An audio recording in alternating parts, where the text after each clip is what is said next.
This story begins with Jim "Red" Albright, a man who led a seemingly ordinary life flying cargo and passengers. But beneath the surface, Albright lived a double life as Captain Midnight, an undercover agent tackling high-stakes espionage and adventure. Now, what made this program so thrilling to its listeners?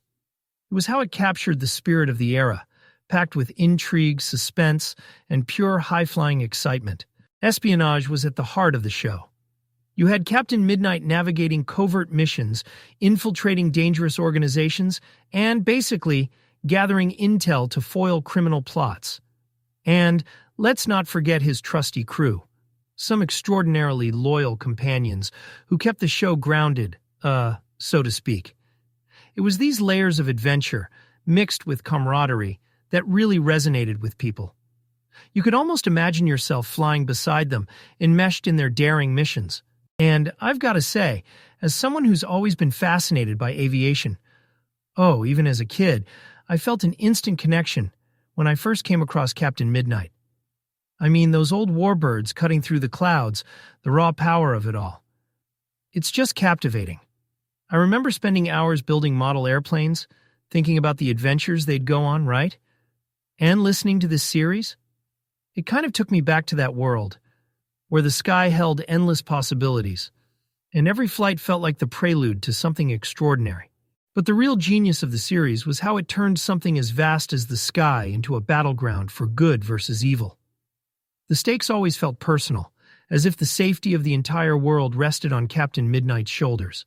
A lot of what made Captain Midnight's adventures so dynamic was his ongoing battle against Ivan Shark, the quintessential mastermind, and his daughter Fury. Ivan Shark was the type of villain who just oozed menace, you know?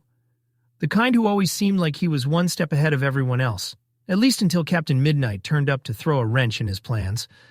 And speaking of Fury, she wasn't just Ivan's sidekick. No, sir. She brought her own edge to the table.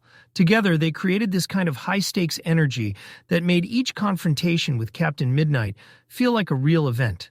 And the Secret Squadron? Can't forget those guys. Chuck Ramsey, he was the young, idealistic member of the team, always eager to jump into action and prove himself. Kind of like the kid brother you always root for, right? And then there was Ichabod Mudd. Oh man, what a name. But I think everyone loved him for how grounded he kept things. As Captain Midnight's mechanic, he made sure those planes, not to mention their whole operation, were running smoothly. He was the guy in the background, holding the fort, but never stealing the limelight. Together, this lineup created a perfect balance: the noble hero, the devious villains, and the clever, resourceful crew. And let's be honest, villains like Ivan Shark are what kept the audience coming back for more.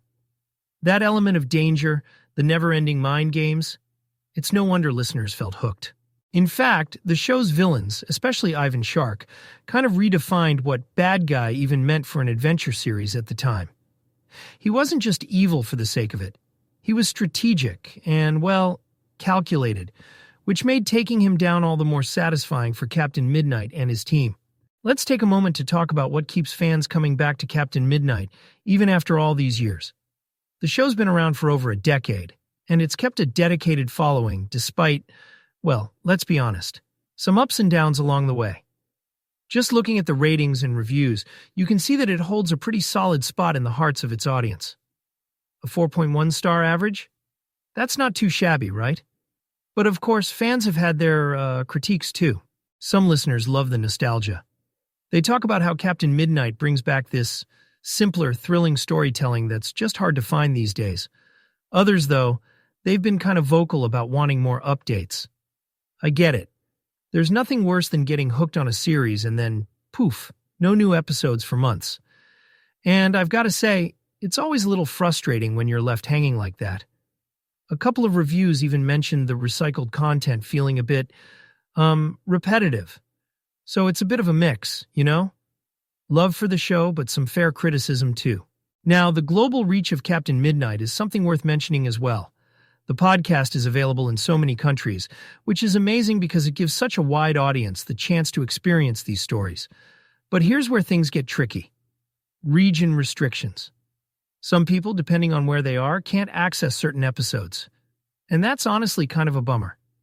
Imagine hearing about this amazing series from a friend, only to find out you can't listen to some of it where you live. It makes you wonder just how much bigger the show's footprint could be without those restrictions, right? What's really fascinating, though, is how Captain Midnight has managed to stay relevant. Over the years, they've updated the platform pretty consistently, bringing in features, new categories, and keeping things fresh. With everything from science fiction to philosophy, they've made an effort to appeal to a broader group of listeners. It's like they've taken the spirit of the original Captain Midnight, always evolving, always adapting, and brought it into the digital age. And, at the end of the day, that blend of timeless storytelling and modern updates is what keeps fans coming back. It's this connection to a valued memory, while also feeling like there's always something new to discover. And that is a legacy you don't see often. Where else can you find a story about bravery, adventure, and unwavering hope that also adapts to the times? But that's all for today. Thanks for tuning in, and I hope this trip down memory lane with Captain Midnight was as fun for you as it was for me. Until next time, take care and keep chasing those high-flying adventures.